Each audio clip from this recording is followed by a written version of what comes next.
For challenge number 15, we will draw a semi or semi-abstract picture.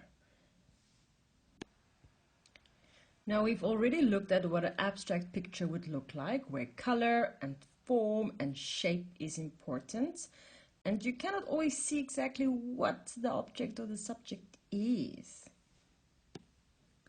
On the other hand, that we also talked about was a realistic picture. In other words, a painting or picture that looks as real as possible. It's often 3D with shadows and with light reflecting.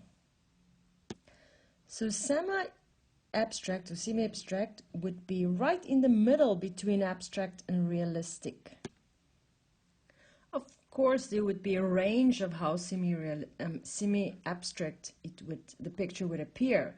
It could be closer to abstract, where it's harder to recognize what it is and it's more just color and line and shape, or it can be more towards the realistic, where it's easier to see and there's more details in it. And obviously that's your choice. But the challenge is to draw a semi or semi-abstract painting that's not realistic looking, and neither is it very abstract, like something in between. And that would be the challenge. Here's a good example where you can see the path and the hills and the sky. There's not so much detail, but you can see the trees.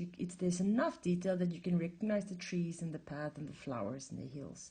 So this is a good example. Some people might say this is more abstract, but it's a good example of a semi-abstract picture. Here's another one of a goat. This is more realistic looking, but it's still abstract because the lines are not clear and the detail is not so obvious. And again, you can see rough brush strokes.